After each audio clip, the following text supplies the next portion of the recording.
everyone, this is Mandy. Welcome back, and I'm going to do a quick swipe using some new PrizmPour colors on a record. I don't have any other surface prepped, and I have a bunch of them, so I'm going to give it a shot.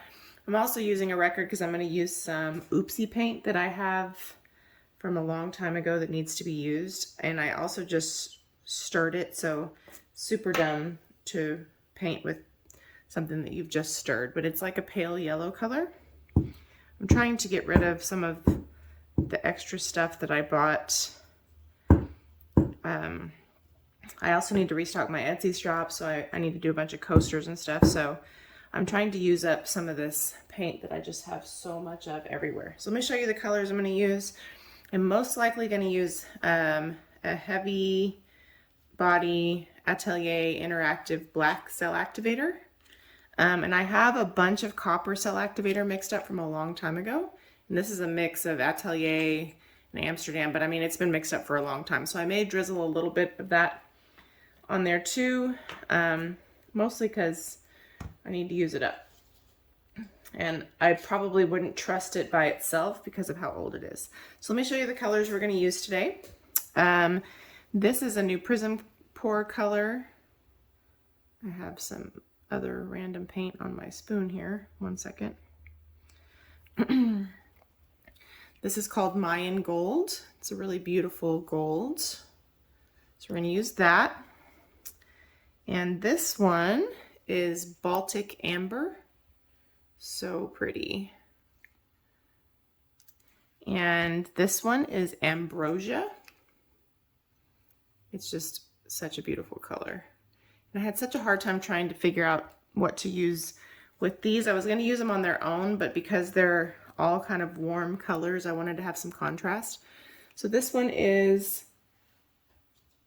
Rich Auburn. I really love this color. So oops, there's a globby in my paint. One second. So I was really torn about which one to use. If just use them by themselves. I try not to use only sparkly paints or pigments by themselves. That's not a rule. It's just something I try to do. So I decided to put, I think this is Golden's Turquoise Phthalo. I'm pretty sure. If not, it's Deep Sea by Global, but I'm pretty sure it is Golden. So anyway, I am going to go over, I obviously went over the colors with you guys. I have a bunch of records I got from eBay once upon a time when I first started pouring. And my parents recently gave me some more, so I have a lot of them. They're fun to practice on. And honestly, they resin up really nicely, and you can put them on an easel. They look really cute. The only thing about a record is you occasionally can see this tiny little circle. Even if you tape over it, you can see this tiny little thing where the label is. But honestly, it's kind of cool because it's like a retro form of art. So I have no affiliation with whatever music it is, but I didn't prime it. Sometimes I prime them with like a flat coat of paint, but I didn't. So this paint has bubbles. I know for a fact it does. So we're probably going to have to speed that up a little bit when I pop them, or pause you guys when I pop them. This paint, you can tell I mixed it with white. It's very thick. This is some sort of Valspar express coat, semi-gloss, whatever. I got it like a gallon of it from the Oopsie shelf like once upon a time. And that was when I was really trying to practice blooms and really trying to not spend 25 bucks a gallon on pillow paint. And that's a good way to practice. The only downside is your pillow paint's pretty important. And so if you get a pillow that's, you know, you pay $9 for a gallon, that seems like a steal, but then it's terrible, then you just have a gallon of paint that you can't use. Now I have used this one before. I have had to thin it down a little bit with some either water or some white paint. I happen to have, when I first started the bloom recipe, I bought the wrong Walmart paint. I didn't buy the the Color Play satin. I think I bought like an interior exterior paint. I don't remember, but it was really thin and watery and just really crappy. So I didn't want to throw it away. So I kind of decanted it into smaller bottles. And then when I have paint that's too thick, I use it to water it down and then add a little water as needed. So where you can see the white there, that's what I did. So I really try not to waste it. But by the same token, I can't just have gallons of oopsie paint forever and ever under the shelf. You know what I mean? So, but this kind of goes with these colors. So I thought, well, that's kind of a good way to give it a shot. I also might lay down a little bit of white paint underneath it. And we're gonna do kind of a swirly, swooshy swipe with the palette knife. I really enjoy doing those, and they're fun on a round surface. My goodness, there's a lot of bubbles in this paint. Just trying to kind of force them to come to the top. Sorry about that, everyone. My only concern with this is that they're gonna pop as it dries and create some really ugly pits in the paint. You can fix those, sort of, when it happens.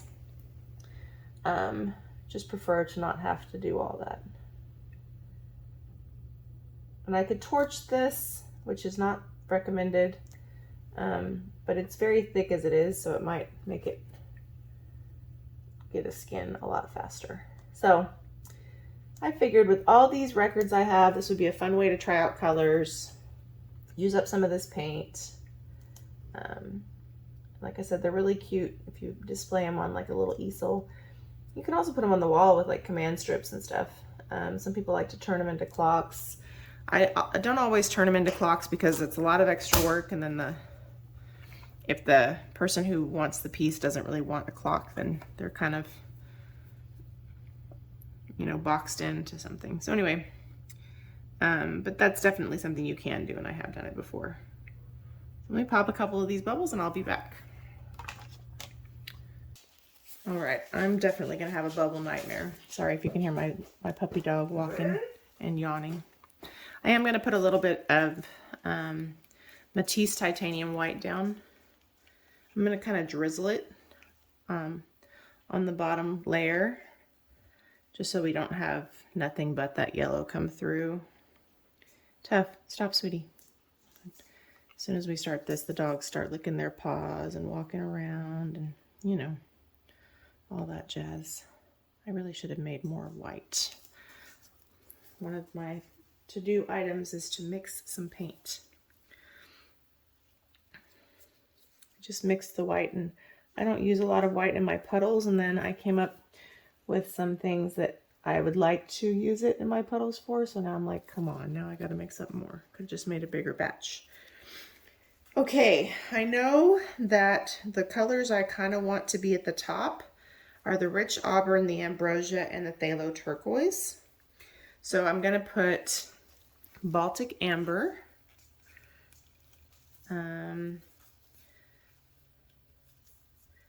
Let's see, I can't decide if I want to do it in lines or just drizzle it. I feel like I kind of want to drizzle the gold and the amber. I don't know, I'm really torn, you guys. It's so pretty, right? Now I wish I had mixed up more of these too. I have an idea because I really need to redo some coasters for Etsy, and I had an idea to do like a little swipe with these colors, kind of creating a soft, flowy look. So I may still do that, but now I'm going to probably have to mix up a little bit more. The bubbles are going to be a problem, I can already tell you. So Mayan golds. So let's do this, kind of swoosh it around there. Beautiful colors. These PrizmPour paints are amazing, guys. If you haven't tried them, they're amazing. Don't forget to check out the description box below. I have a discount code for Colourarte, which is Mandy1120, and you can save 20% off anything on the Colourarte website using that code. And I also have one for Pixel Paint Designs. It'll save you 10% off, which is where I get my Australian Floetrol. And she just recently lowered the price on the larger size. So you might want to check it out if you are in need of some Australian Floetrol. And save with Mandy 10 and save yourself some money. Sorry, my stomach's growling if you can hear that. Hopefully you can't. Okay, now I think I'm just going to keep up what I'm doing here. Sometimes when I do these swipes, I like to do, this color is amazing. Sometimes I like to do them in different like puddles, but this color is really beautiful, you guys. I knew it would be when I saw it.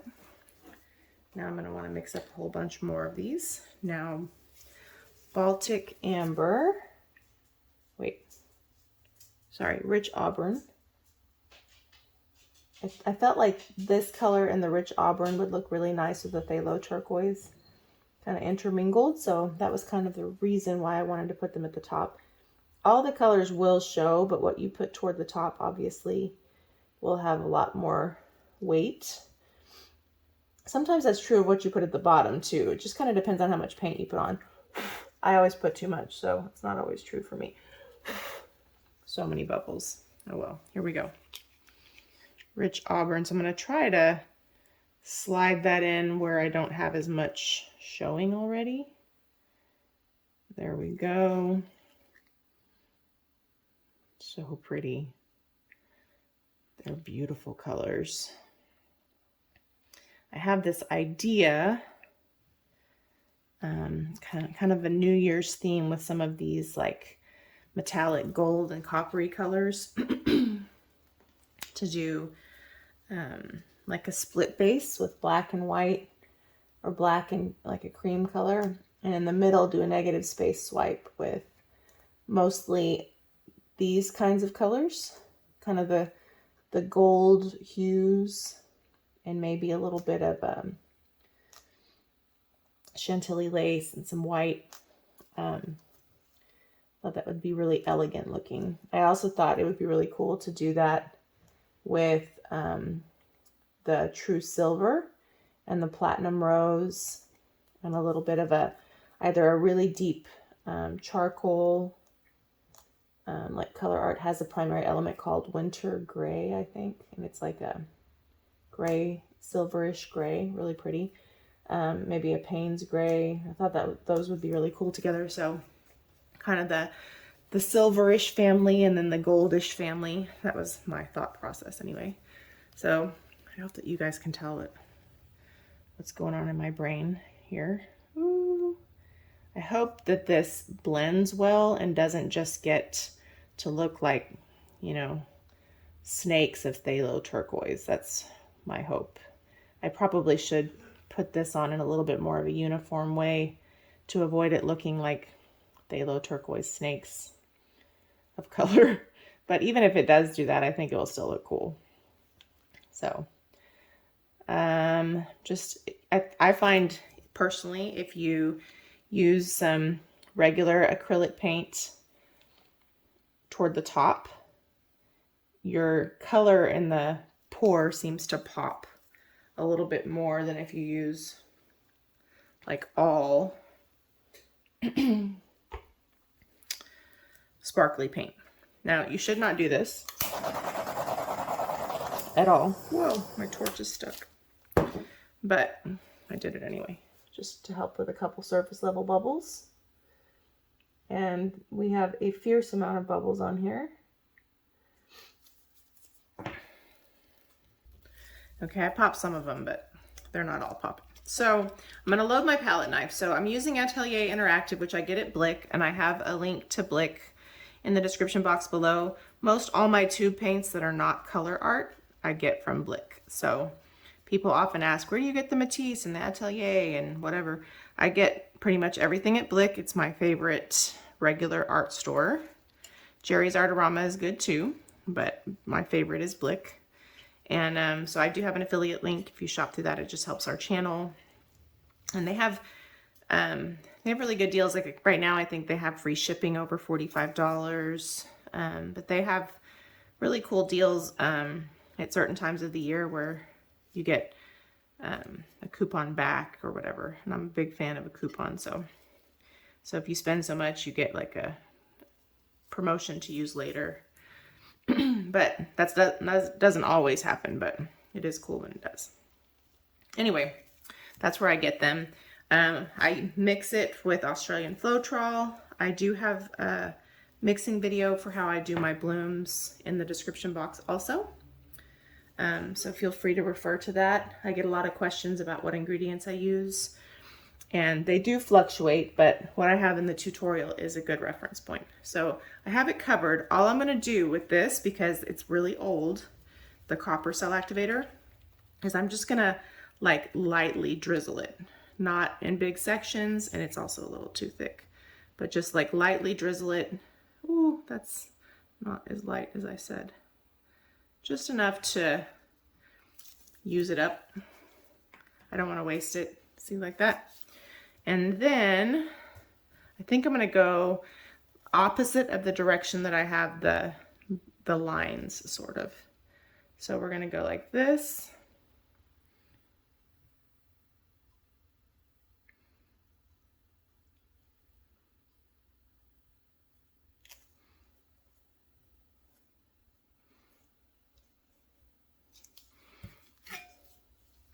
What I see so far, I like. So now we're gonna have like bubble central. There is some pillow paint showing right here, but because some color swiped over it, kind of works. So now that I've swiped it, I'm really glad I used the Phthalo turquoise. I was worried it was gonna be too much contrast, but I think it's a perfect contrast. The good thing about that color is it's semi-transparent, so it's not gonna totally take over. You can see right here, let me zoom you in. You can see right here, that's kind of the value of using a semi-transparent paint. Everybody thinks like it's a negative thing, but it's not. But you see these cells right here? They have the, my dogs are snoring. They have the phthalo turquoise showing, but it's not covering everything up.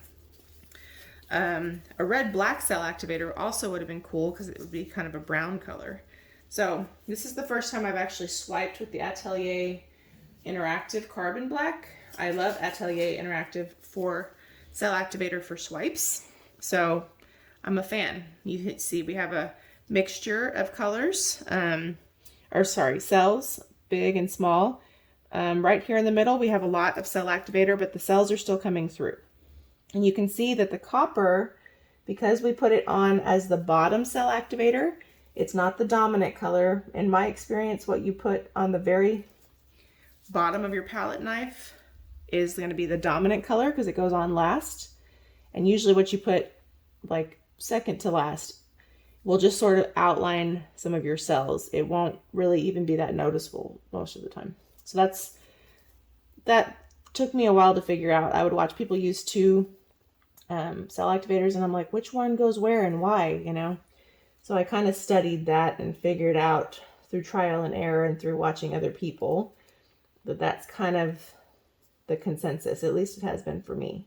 So if you kind of want, let's say you're using a white and a black, and you want black to be dominant and white to kind of create some like outer cells, then put the white after. So put the dominant color on the very bottom of your swiping tool, and then drizzle the other one on the top. I feel like I'm saying it in the most confusing way possible. And I'm super, super happy about this so far. It is exceeding my expectations. I had something in mind, and so far, the way this swiped out is way, way better. So it is what I wanted, but it's way better than that. So yay. There is some parts where the white is showing a lot, and it seems really stark to me, but as it dries, it won't be. So all I'm doing now is trying to pop the bubbles I can see, because there are a lot. And if we don't pop them, they're going to pop during the drying process and really take away from the piece. So I know that this is just a record and it's not like a gallery wrapped canvas, but we still want it to dry pretty before we spin it. So I'm going to pause you for a minute while I pop a couple of these, and then we'll spin it out. All right, I cannot even begin to tell you guys how much I love this. But what is a major bummer is some of my favorite part which is this outer part, it's gonna have to go because we have to get some paint off. So we'll spin gently. That, to me, spinning gently kind of helps control the way it spins off so that you don't potentially kind of flip-flop everything all over the place. So it's spinning more this way than this way. So if you are a fan of tilting, you can tilt to recenter it. I do not tilt very much because in my experience, sometimes if you tilt too much after you've started to spin, your cells get like weird elongated and they get wonky. So, but I love this. This is so much greater than I thought it would be. I mean, I thought it would be great because the colors are great, but I really went back and forth about to add the phthalo turquoise or not, and now I just think it has really made such a huge difference. These weird white cells right here bother me, but I'm going to get over that. So now, as we spun out, we have more stupid bubbles. So I'm just going to inspect and make sure before we get this much bigger that we don't have any like glaring measles that we need to pop. Like there was one right there. Sometimes if they're like really evident dots of pillow paint coming through, you can stick your toothpick straight down and back up, and that usually will fix it. Sometimes if they're just bubbles, you're going to have to come in from the side and pop them. But if it's like this weird measle, then that's kind of what you do. But look how pretty this is right here. But we're already losing some on the side, so just as expected. So here we go again. And there goes some of my favorite part off the side. So we have covered the whole surface now. So now we have to spin until we get enough paint off. This is a fast drying pillow paint. The danger with that, which is why you don't usually buy them, is you want the top. You don't want your pillow to dry before the top. If your pillow dries before the top paint, it can crack, which is why leaving too much paint on is a problem, because your pillow might dry faster than your paint on the top. So while this is not like a very porous thing like a canvas or something where the back is going to be air drying because it's a record, and you know, we can take a few chances with a record that we probably wouldn't take with a different surface, but I am nervous about the pillow drying too fast. But I really don't want to get rid of too much of this because I love this just the way it is. So the way to tell if you have too much pillow paint on is when you kind of wiggle your turner. If it kind of wiggles with it, you definitely probably need to have a couple more gentle spins. There are times that you still have too much and it doesn't wiggle, and that's just sort of a gamble sometimes. But, you know, cracking is a really terrible thing. I have been able to fix some paintings that have cracked, but they're not always easily repairable. So, but we might take some chances because, again, this is a record. It's not like a wood round or anything. So I just need to make sure that there's enough. The other bad thing about leaving too much on is it will try to drip off, and as it dries, and it will totally screw up your composition because it's trying to pull the paint off. And I've had that happen before, and it's super annoying. So when we wiggle it, it's not really wiggling back. So I'm just going to give it a couple of gentle spins just to make sure it's still losing paint on the side. And sadly, I just lost some of the part I liked so much. And see, when I tilt it, it still moves a lot. So there's definitely still some paint on there. But I really loved the cells that were right here. And they kind of went off to the side. But this this rich auburn color with Phthalo, Turquoise, and Ambrosia. I mean, all of them together, obviously, but it is like a beautifully rich color. So I think I might take my chances now and stop, because the more I spend, the more I'm going to lose these cute little cells, and I think that they add so much to it. So let me clean my hands up and I'll bring you in for a close-up, because we're already 25 minutes into this thing. Everyone, I really hope this dries beautiful. I really love this. I mean, this kind of started out as a color test to see how I like them together, but now I kind of want to go put it on a big wood round. Anyway, I love these tiny little cells with this great little outline of the turquoise. I think the Phthalo turquoise added the perfect contrast to these colors. But look at these PrizmPour colors. I mean, they're just incredible. This right here is one of my favorite parts. Oh wait, it's on the other side. Just kidding, hold on. I like this part, but that's not the part I was talking about. And then here we have the outer edge with the big cells here. This is the part I was talking about. Look how rich that color is. That the rich auburn next to the Phthalo turquoise. With the black cell activator kind of in that mix. I love it so much. And then here's our center. I just really love it. So let me know what you think below. And thanks for watching. Have a good day.